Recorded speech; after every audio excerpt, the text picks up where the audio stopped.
What's going on, guys? BouseFeenux here, and that magical day has finally arrived. We've got new characters in For Honor, so welcome to the first of my videos on the brand new Season 2 characters. Now today, as you can already probably tell, we're going to be taking a look at the Centurion with a video in probably this same format on Shinobi to follow the day after this one goes up. Also, just to set this up real quick, I was hoping that this video would serve as kind of an introduction to Centurion to those of you that still aren't really maybe super sure how his moveset works even after viewing the move list and checking out the how to fight videos that are already in the game. Now, as far as player level goes, this video is pretty much just going to cover some beginner to intermediate stuff for Centurion.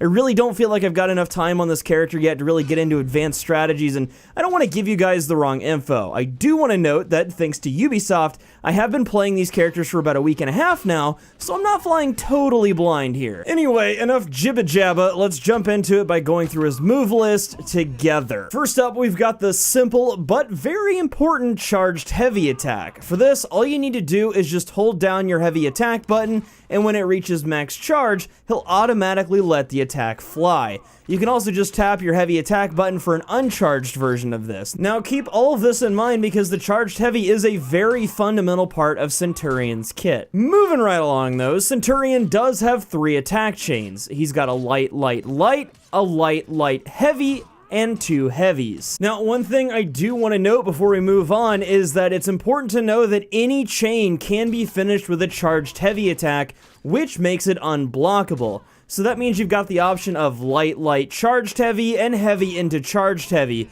which is actually pretty viable from what I've seen so far. Making our way down the list though, we see that we've got a running attack, and much like Berserker or Warlord, this one gives hyper armor during startup. To execute it, just do a heavy attack while sprinting, or you can actually do this from neutral as well by pressing forward, plus dash, and doing a heavy attack. Now we're gonna get into the fun stuff. These attacks are probably the reason you're even playing this character in the first place. So, right off the bat, we've got the Legion kick, aka the This is Sparta kick. This is basically Centurion's headbutt, and executing it is really easy. Just forward dash and hit your guard break button. Now, if you land a Legion kick, you can go straight into a guaranteed uncharged heavy attack.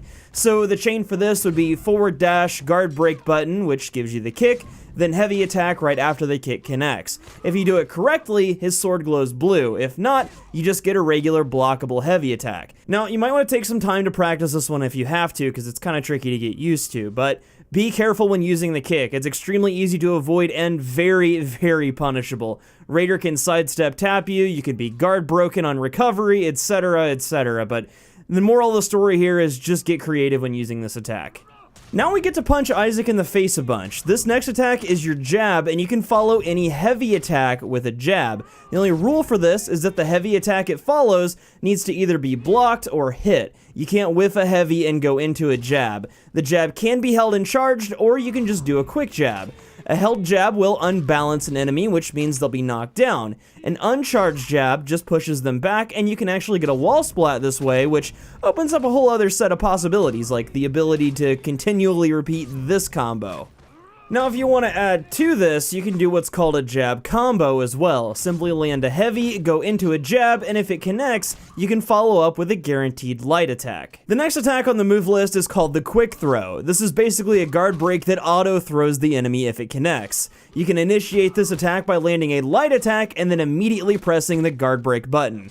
Now, I haven't found this to be super useful because it is counterable, but if you do land it, you get a guaranteed kick afterwards, and if that kick lands, you get a heavy, then a jab, then so on and so on. You've got a lot of options here. Alright, so now we're down to the last 2 moves on the list, the first of which is Lion's Roar, which is one of your options after a guard break. To initiate it, land a guard break and press your light attack 3 times. This is timed sort of like the Peacekeeper stab, so you might need to practice it to get the timing down if you aren't familiar with that. You can also cancel after the first or second strike and do a throw instead, which is a good idea if the previous hits have drained your opponent of stamina and now they'll fall down, allowing you to get a pounce attack in. We'll talk more about that pounce move here in a second, but first, let's take a look at our last move on the list, the parry counter. This is kind of like the parry counter the Warlord has where he smacks you with his shield after a parry, except this time, we're using a nice knee to the face. The timing for this one is tricky, but right when you get the parry, press your guard break button and you'll give the enemy the knee to the face, and you'll also open them up to a free heavy attack if you do the heavy attack right after the kick animation ends. You'll know you're doing it right because the sword glows blue. Now, if you remember, a minute ago I mentioned that getting your enemy on the ground is really important. Here is why. When an enemy is unbalanced, you can perform a pouncing attack that does a fairly high amount of damage. If an enemy is unbalanced, there isn't anything they can do about this, which makes Centurion's out of stamina punish game pretty interesting. I've also got a couple of other interesting mechanics I want to mention. First, at the start of a charged heavy attack, you can cancel that into a guard break by just pressing the guard break button. No feint button pressing necessary. Peacekeeper has a built-in mechanic just like this, so if you've used that before, this is pretty similar, but to execute this move, do your chain finisher charged heavy, and while it's charging, press the GB button while holding the heavy attack button. If you wait till the unblockable indicator shows up, you're too late, and if you do it too early, you just end up doing a jab attack. Next up, if you fully charge a charged heavy and it lands, it'll pin the enemy, which allows you to follow up with a fully charged jab. This will knock them to the ground, and if you knock them to the ground, we know that we can follow up with a pounce attack for maximum punishment. The very last thing that I wanted to mention here is that you can follow up any throw with a free kick, which, as we've seen, allows you to get a free heavy attack. So there's some mix-up options from there that you can kind of experiment with. And finally, as a little treat, I wanted to show you guys all of the Centurion mythical and elite outfits. Enjoy.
Alright, so pretty cool, huh? I wasn't sure if I wanted to add that last part in, but I figured it's better to have it in there and you guys just click off if you don't want to see it than to not have it at all and get lynched for it. But anyway, that is going to be it for today. In the near future here, I'll be putting up an advanced guide on Centurion, and here very soon, be on the lookout for the beginner's Shinobi guide. Also, if there's any other content you want me to make on these guys, let me know in the comments, and we'll see if we can't make it happen. Before you go, though, don't forget to like this video if you enjoyed it, subscribe if you're new here, and join my Discord server by clicking the link in the description below. Until next time, though, I'm BouseFeenux. I'll see you at the next video, and as always, thank you so much for watching.